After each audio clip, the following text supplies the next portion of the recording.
Sir मैं ग्रामीण पृष्ठभूमि से जुड़ा हूँ, तो मेरा सवाल। ग्रामीण पृष्ठभूमि से हैं आप? हाँ सर। अच्छा अच्छा।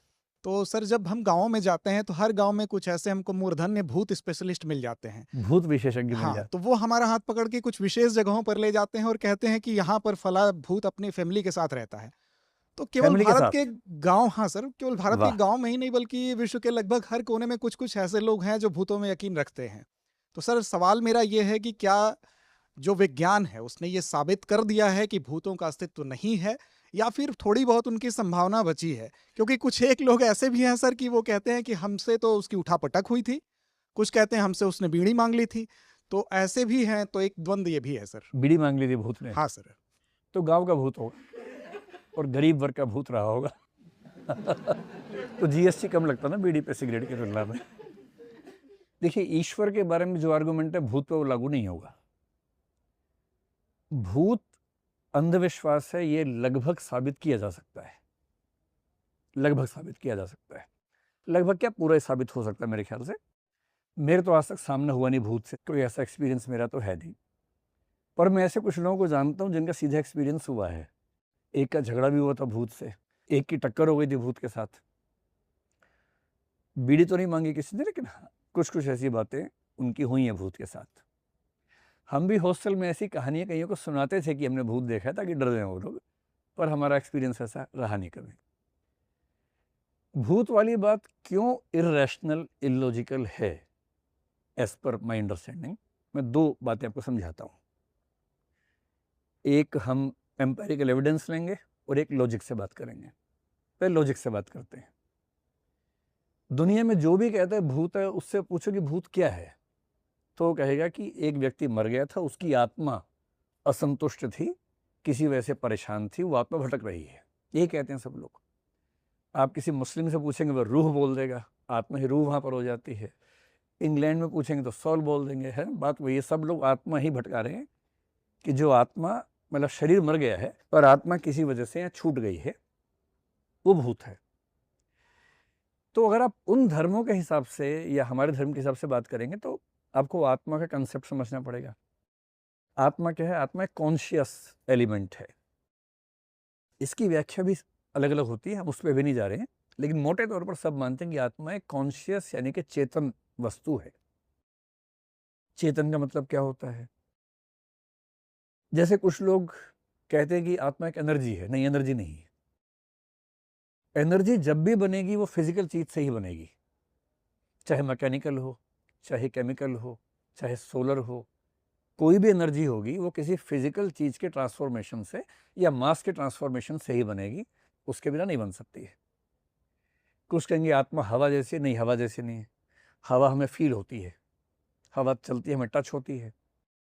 जो चीज पांचों इंद्रियों में से किसी भी इंद्रिय से जानी जा सकती है वो फिजिकल है, वो मैटर है। तो हवा मैटर है।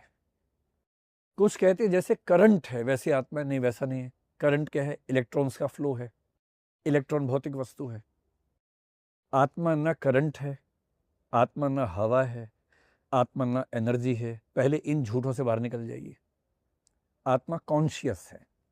कॉन्शियस का मतलब समझना आसान भाषा में तो विचार, भावना, फीलिंग, अनुभूति, मनःस्थिति, ये होता है।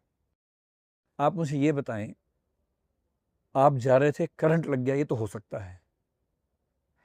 आप जा रहे थे, हवा लग गई, ये भी हो सकता है। कभी आपने सुना कि मैं जा रहा था, एक विचार आके लगा मुझे, या दो भावनाएं आके टकराई मेरे साथ? तो भावना नहीं टकराती है हमारे साथ, विचार नहीं टकराता कभी हमारे साथ, क्योंकि वो कॉन्शियस है। फिलॉसफी की सबसे बड़ी समस्या पता है क्या है? कि शरीर मटेरियल है, चेतना कॉन्शियस है, और दोनों कनेक्टेड हैं आपस में। ये वेस्टर्न फिलॉसफी में कम से कम 200-300 साल तक सबसे बड़ी प्रॉब्लम रही कि भौतिक शरीर और चेतना या आत्मा, इनमें कनेक्शन होता कैसे है। और वैज्ञानिक सोच सोच के मर गए, आज तक इसका फाइनल आंसर कोई नहीं दे पाया है, सिवाय इसके कि चेतना कोई अलग चीज है ही नहीं, वो ब्रेन का ही एक रिजल्ट है, जो आजकल हम न्यूरोसाइंस से मानते हैं। इसलिए अगर कोई ये कहे कि मेरा भूत से टक्कर हो गई, ये हो सकता है कि उसको सच में ऐसा लग रहा हो, वो झूठ नहीं बोल रहा। या तो वो झूठ बोल रहा है या वो गलत फहमी का शिकार है। कुछ लोग झूठ बोलते हैं आपको प्रभावित करने के लिए, जो भूत विशेषज्ञ आप बता रहे हैं वो झूठ बोलने वाले लोग हैं मेरे ख्याल से, क्योंकि उनकी रोजी रोटी इसी पे चल रही है। वो 4 भूती कहानियाँ सुनाएंगे, आप उनसे कहेंगे भूत से मुक्त करवा दो, फिर वो कुछ करेंगे, आपका प्रयास करेंगे, तो उसके बदले उनकी आमदनी हो जाएगी, वो एक अलग पक्ष है। इसका मतलब ये नहीं है कि जो कह रहे हैं कि मेरे ऊपर भूत सवार हो गया वो झूठ बोल रहे हैं, ऐसा नहीं है।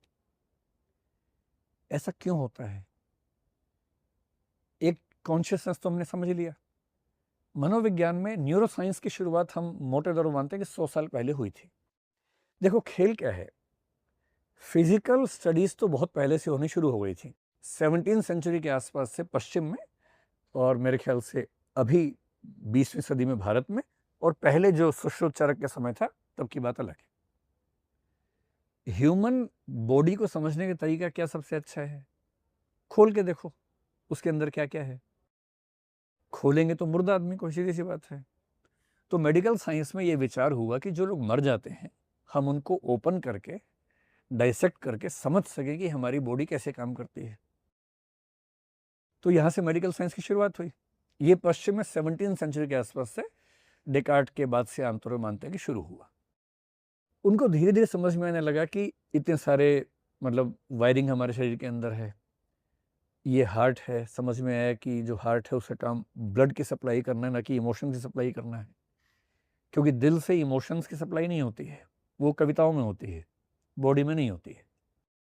लीवर समझ में आया, लंग समझ में आए, किडनी समझ में आई उनको, धीरे धीरे ह्यूमन बॉडी समझ में आने शुरू हो गई। जो मन के अंदर चलता है, विचार, भावना, अनुभूति, ये सब कैसे होता है किसी को समझ में नहीं आ रहा, सब तुक्का लगा रहे हैं। 1850s के आसपास पहली बार दुनिया में, जर्मनी में एक विश्वविद्यालय में साइकोलॉजी डिपार्टमेंट शुरू हुआ। उसके पहले साइकोलॉजी फिलॉसफी का हिस्सा था।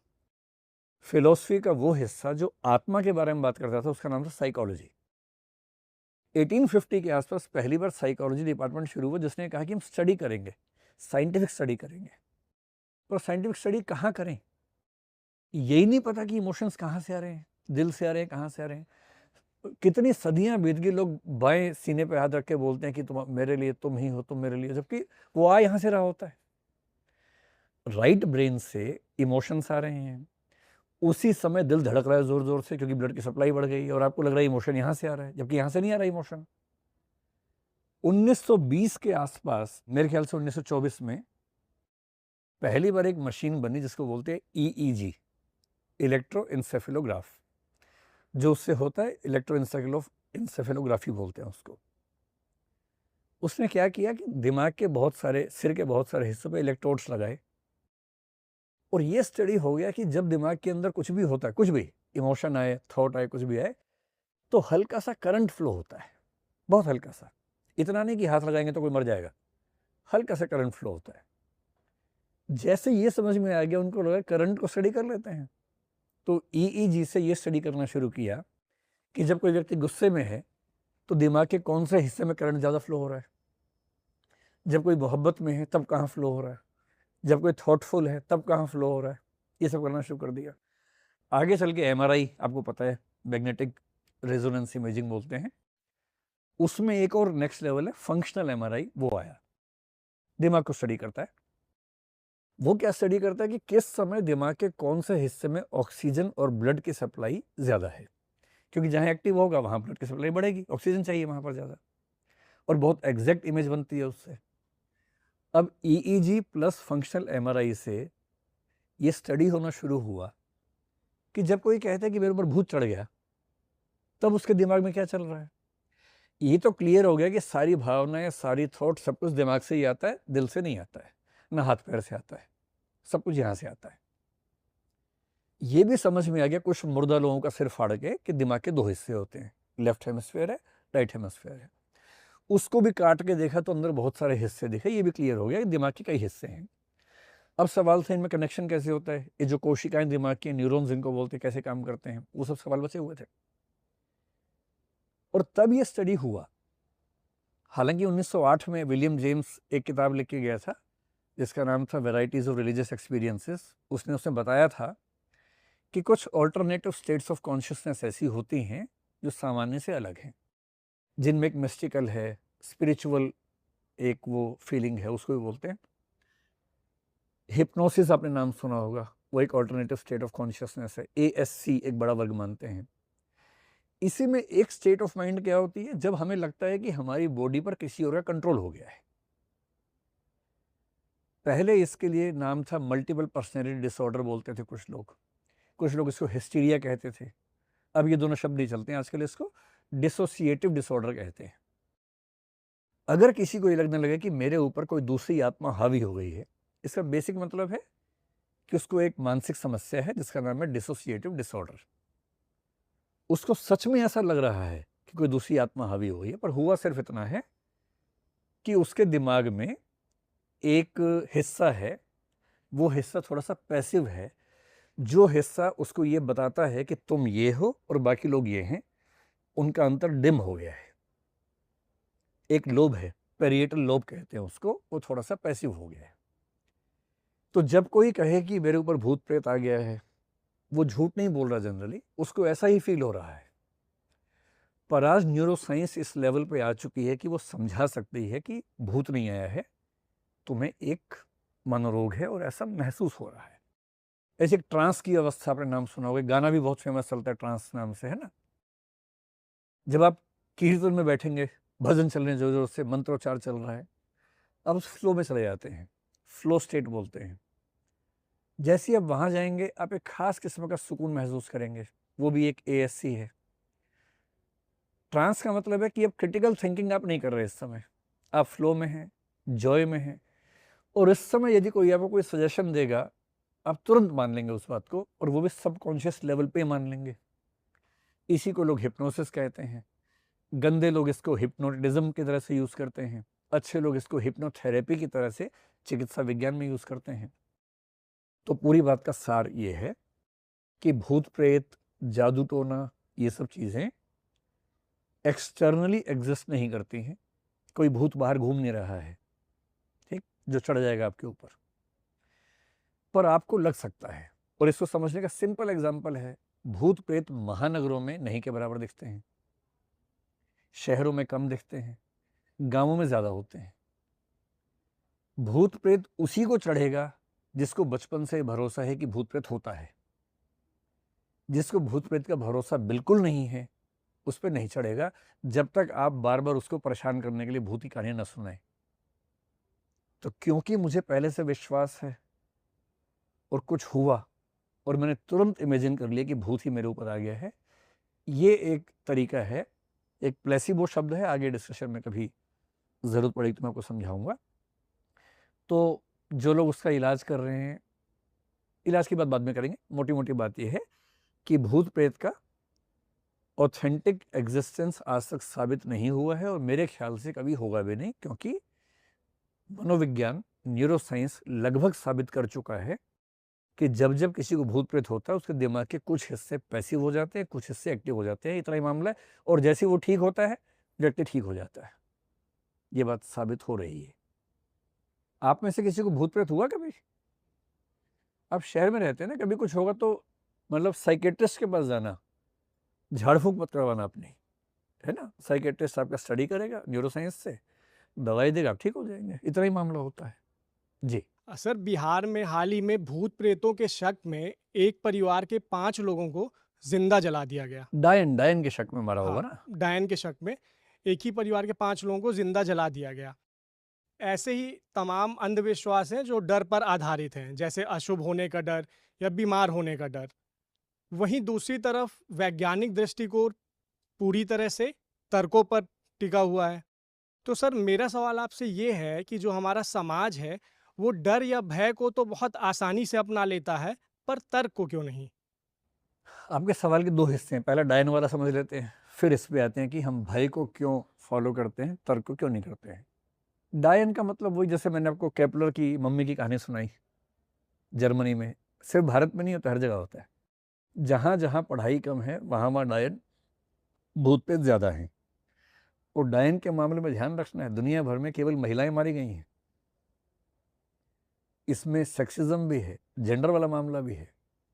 जैसे बिल्ली के मामले में रेसिज्म भी है, काली बिल्ली, सफ़ेद बिल्ली प्यारी है, उसको पालेंगे, काली बिल्ली से वो रेडिएशन होता है न्यूक्लियर टाइप का जो हमारा दिन खराब कर देती है।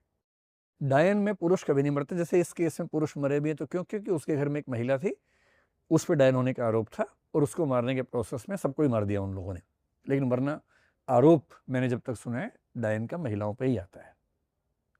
एक मेलांचल नाम का उपन्यास है, 1950s में लिखा गया था। उसमें भी एक बड़ा मतलब क्या कहेंगे प्रसंग है, महत्वपूर्ण प्रसंग है कि एक बूढ़ी महिला है, गणेश की नानी नाम से उसका जिक्र आता है, और गांव के लोगों में बात फैल गई कि यही डायन है, और एक दिन लाठी मार मार के उसको ख़त्म कर दिया। तो बिहार में, झारखंड में भी ये घटनाएं ज़्यादा सुनने को मिलती हैं क्योंकि वहाँ थोड़ा सा ये ट्रेंड ज़्यादा है। तो डायन का मतलब सिर्फ इतना होता है कि देखो सारा खेल क्या है कि मनुष्य दिमाग लगाता है कारण ढूंढने पे, क्योंकि कॉजेशन को समझना हमारी फितरत है, हम कारण ढूंढते हैं हर चीज़ का। गांव के लोग हैं, पढ़े लिखे नहीं है, मान लीजिए कोई पुराना गांव है, पिछड़ा गांव है, पढ़ाई लिखाई किसी ने की नहीं है, एक आध ने की है तो पिट जाता है बेचारा, बोलता है तो कोई उसकी बात सुनता नहीं है। अब क्या हुआ, अचानक एक घर में एक बच्चा बीमार हुआ, मर गया। कुछ हुआ, मान लीजिए डेंगू हुआ, समझ ही नहीं पाए, जब तक समझते उसकी मौत हो गई। प्लेटलेट्स कम हो रही हैं, वो और दवाई कर रहे हैं, नीम पिला रहे हैं, हल्दी पिला रहे हैं कि उसको, उनको पता नहीं प्लेटलेट्स क्या होती हैं। प्लेटलेट्स कम होती गई, बच्चा मर गया।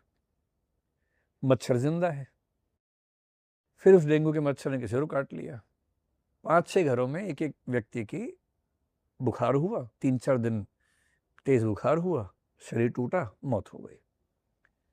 अब ये लोग इतने पढ़े लिखे नहीं है कि उसकी वजह मच्छर में ढूंढ पाए और ये भी समझ पाए कौन सा मच्छर है और उस मच्छर के काटने से एग्जैक्टली हुआ क्या, प्लेटलेट्स क्या होती हैं, ब्लड का कौन सा हिस्सा प्लेटलेट है, वो कैसे कम होता है, कैसे बढ़ेगा, प्लेटलेट्स कैसे हम ले सकते हैं किसी और से, उनको नहीं पता। वो मोटा मोटा कारण ढूंढ रहे हैं भैया कि ये जो बच्चा मरा है, मरने से पहले कहाँ कहाँ गया था, तो पता लगा कि उस वाले घर में जो बच्चा रहता ना, एक दिन उसकी मम्मी ने अपने बच्चे को भी, इसको भी कुछ खिलाया था, ये बच्चा खेलते वहाँ चला गया था। तो गांव के लोगों को शक हो गया कि ज़रूर वो महिला कुछ कर रही है।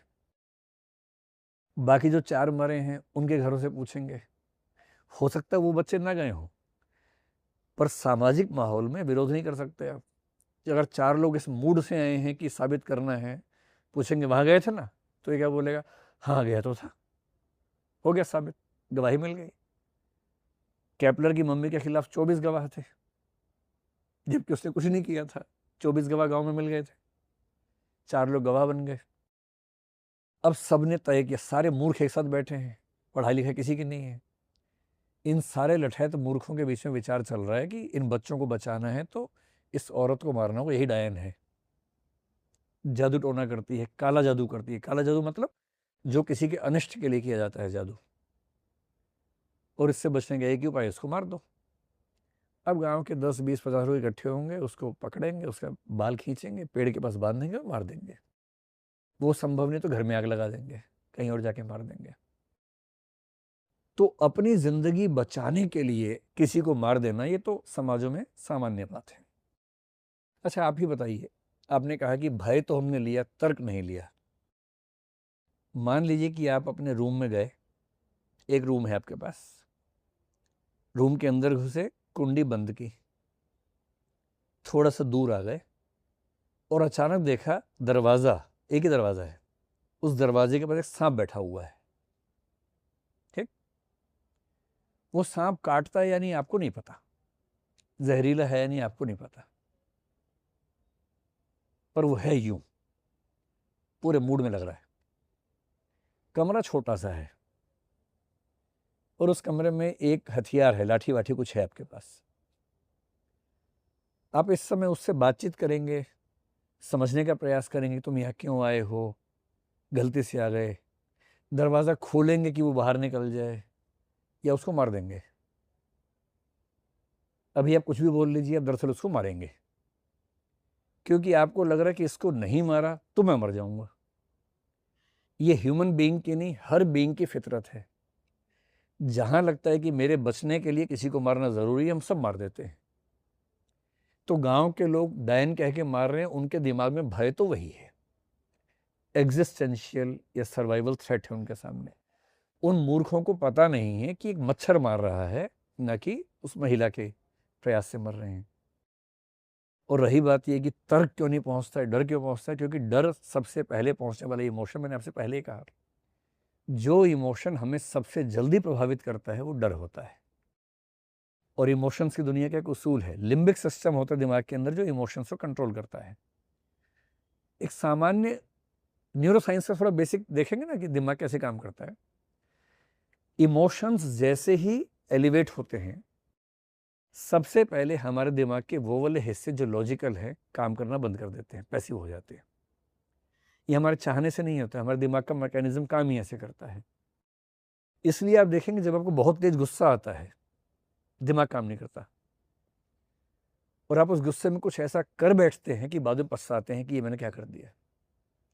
और उस समय दिमाग एकदम काम नहीं करता, क्योंकि ये आपके चाहने की बात नहीं है भाई। दिमाग का मैकेनिज्म ऐसा है कि जब गुस्सा या डर बहुत ज़्यादा होगा, या मोहब्बत, इतनी गहरी मोहब्बत हो गई कि आपने कोई ऐसा वायदा कर दिया, बाद में पछता रहे हैं क्या बोल के आ गया।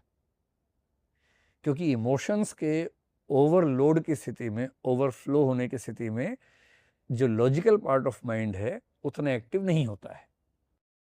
इसलिए जब किसी गांव में भय होगा, भय का असर ज़्यादा होगा, तर्क, लॉजिक, रीज़न, रैशनैलिटी का असर कम होगा। ये सामान्य बात है, कोई रेयर बात नहीं है। हर समाज ऐसे ही इवॉल्व हुआ है।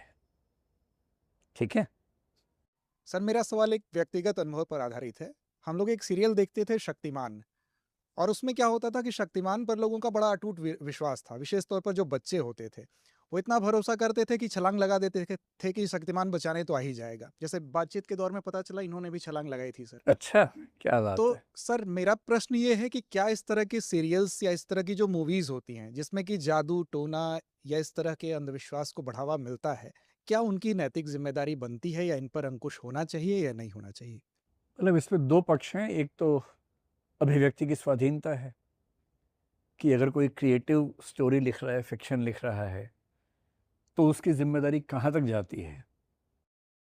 दूसरा ये कि अगर किसी चीज़ का इम्पैक्ट ऐसा है कि बच्चे छत से छलांग लगा रहे हैं इस भरोसे में कि शक्तिमान आ ही जाएगा, तो अगर एक बच्चा भी उस चक्कर में चला गया, उसकी मृत्यु हो गई, तो जिम्मेदारी कौन लेगा उसकी। तो मेरी पर्सनल जो ओपिनियन है वो तो ये है कि कंट्रोल होना चाहिए। अभिव्यक्ति की स्वाधीनता का मतलब मेरी राय में ये नहीं है कि आप कुछ भी दिखाएं। तो यदि कोई फिल्म भूत प्रेत पे है, जादू टोने पे है, या ऐसी चमत्कारी शक्तियों पे है, तो कंट्रोल होना चाहिए। और CBFC जो हमारे देश में है, सेंसर बोर्ड जिसको हम बोलते हैं, उसको ये अधिकार है कि वो इन चीज़ों को कंट्रोल कर सकता है। और उस पर भी दबाव रहता है कि ज़्यादा कंट्रोल करेगा तो लोग बोलेंगे फ्रीडम ऑफ स्पीच खत्म हो गई है, ये तो तानाशाही है, वो सब हो जाएगा। पर मुझे लगता है कि कोई भी इनसेंसिटिव टाइप की फिल्म अगर है, किसी भी तरह की, अगर उस समाज के किसी वंचित वर्ग को, महिलाओं को, दलित समाज को, जो LGBT हो सकते हैं, थर्ड जेंडर हो सकता है, जो फिजिकली चैलेंज्ड लोग हैं वो हो सकते हैं, यदि उनका मजाक बना रही है या उनको टॉर्चर करना ठीक बता रही है, तो हमें परमिट नहीं करना चाहिए, उतना हिस्सा हटाना चाहिए। ठीक ऐसे ही जैसे स्मोकिंग का सीन आता है, वहाँ पर लिखते हैं साफ साफ, ठीक वहीं पर लिखते हैं smoking is injurious to health. भूत प्रेत वाली फिल्मों में कुछ नहीं लिखते हैं। तो या तो ये चीज़ बार बार एक्सप्लिसिटली बताई जाए कि ये सिर्फ कहानी है, ऐसा कुछ होता नहीं है, मतलब ये बात इतनी साफ तरीके से बताई जाए कि बच्चे भी समझ लें कि झूठ है, केवल कहानी है। नहीं तो फिर हाँ, गलतफहमियाँ होंगी, और अगर 2-4 बच्चे भी उस चक्कर में गलती कर बैठे तो उसकी कानूनी जिम्मेदारी आए ना आए, नैतिक जिम्मेदारी तो उस फिल्म लेखक, डायरेक्टर, प्रोड्यूसर पे आएगी ही आएगी। तो मेरे ख्याल से कंट्रोल होना चाहिए।